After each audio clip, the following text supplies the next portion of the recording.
You're going to get world-class ideas that many people are using to play at the highest level of humanity. But if you don't do the work steadily every day like an athlete going to the gym and practicing, if you don't do the work, if you don't act on the ideas, if you don't integrate them, if you don't show some self-discipline, no idea will work unless you do the work.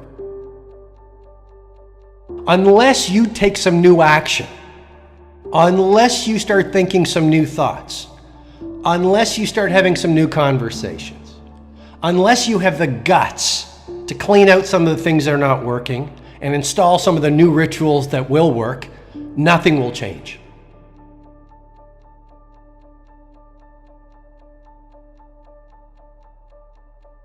How are you doing? Are you waking up every day with the fire in the belly? Have you articulated your goals? Are you 30 days into rewiring some new habits? Are you getting results? Are you already healthier? Are you more prosperous? Do you feel confident inside? Or have you already given up? Are you already waving the towel? Are you already dismissing your bravest and your boldest dreams? Are you already thinking toxic thoughts? Are you already watching too much news? Have you already slipped away from the person you knew when the clock struck 12 you wanted to be this year? Do not make this year a repeat of last year. You have an opportunity right now to make some choices. With new choices, you're going to get new results. With new results, you're going to get transformation. You've got to take some action. You are a result of all of the habits you have installed through your whole life. And you've practiced them so many times, you might even know you're doing them. You might even not know you're doing them because you've been practicing them every single day. They've now entered the realm of the subconscious. But you are the result of your habits, and you are the result of your actions. Number one, your methodology reveals your mindset. In other words, positive psychologists like Sonia Lyubomirsky, Martin Seligman, who are doing some beautiful research on optimism and the science of happiness, they will tell you that your story about your potential, just be with me on this, please. Your story about your potential and what you can achieve determines whether you live your potential. If you don't believe that you can be iconic, if you don't believe you can be the most productive person you know, if you don't believe you can build a fortune, if you don't believe you can change the world, then you're not going to start using these ideas I'm sharing with you on this live cast today. Your story about your potential determines whether you install the habits. Your story about whether you go out and seize opportunities determines whether you seize opportunities. Because if you think, you know what, I'm just average, I'm just a victim, I can't do all these things that Robin talks about, if you believe that, then you're not going to even start. You're not seeing the world the way it is right now. You're seeing the world through your belief system. We see the world through this perceptual filter of our story, of our belief. And so if you don't have as much money as you want, if you don't have as much health as you want, if you don't have the life that you adore, it is not because you can't build it. It's because you don't believe you deserve it deep down inside. You see, life wants you to win. And I've got to be super real with you. Are you doing your part? Are you like the elite athlete? Are you like the painter? She gets up every morning while the world is asleep and she pursues her craft. Are you like the entrepreneur with the fire in the belly and then you do what it takes? Because success is a cost. Failure is a cost. I'm going to repeat that again. A successful life, there is a price to pay. You can't spend 4 hours on TV or surfing the internet every night. Being world class, there is a price to pay. A monomaniacal focus on the few things that are important. Being the healthiest person you know and having energy that is world class, there is a price to pay. Eating the right food, being self-disciplined, getting to the gym 6 times a week. But misery, there's a price to pay too. Mediocrity has costs. Giving away your power to the past, you got to pay for that. And the payment is self-betrayal and a life, I was going to say half-lived, but probably 1% lived. And I think the greatest sadness is getting to the last hour of your last day and realizing you wasted your life. Do you want to get to the end of your life and say, you know what? I was like a sheep. I followed everyone else. I bought into that mass thinking and that mass hypnosis. I resigned myself to mediocrity. I was all about myself. I never got great health. I never built my fortune. I never built a beautiful life.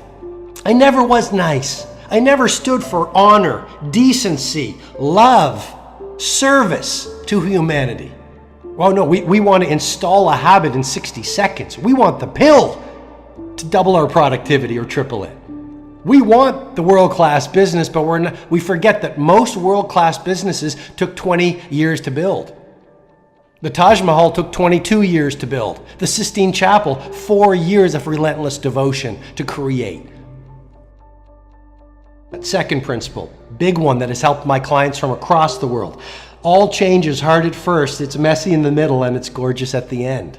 You want to practice it, you want to recite it, you want to journal about that brain tattoo until it goes from just being an idea to a felt feeling. Does that make sense? You've got to live it and journal on it and think about it and experience it. And then what starts to happen is it becomes part of your way of being. And then you experience business change or physical change or personal change or life change or spiritual change. And you go, hey, this is cool. Change is hard. But how can new foundations be installed unless old foundations get torn apart? How can you install world-class ways of thinking until your previous ways of thinking are ripped apart?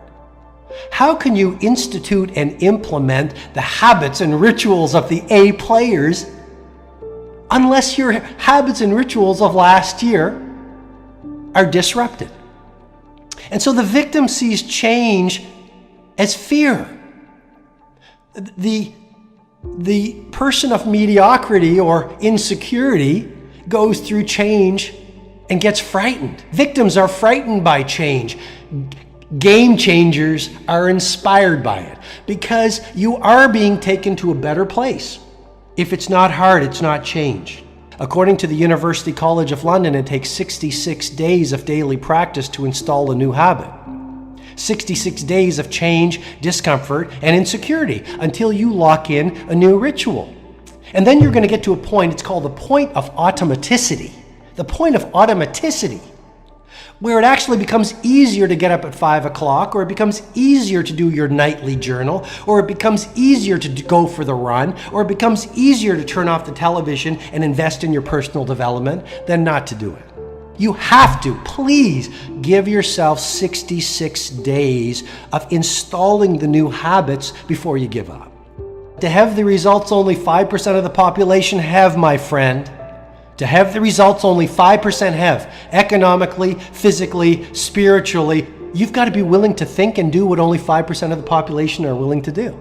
And please remember, you become your associations. If you are the smartest person in your neighborhood, maybe it's time to move to a new neighborhood. If you are the fastest, most inspiring person on your street, maybe it's time to move to a new street. If you are the most visionary person of all your friends, maybe it's time to find some new friends. You've got to go for the mess. You've got to go for what feels dangerous. You've got to go out on the skinny branch. You have got to have the guts to play on the edges. When you go to your limits expand. The athlete who pushes herself relentlessly at the last workout went to her limits, and her limits have expanded. Maybe you're scared right now. Scared to 50x your business. Scared to go get that big sale. Scared to clean up your health. Scared to leave your relationship because you deserve better. Scared to move to a new city. Maybe you're scared to believe in yourself. Maybe you're scared to let go of last year. You've got to live your life in such a way that the world sees you as strange and that you are relentlessly going to your limits.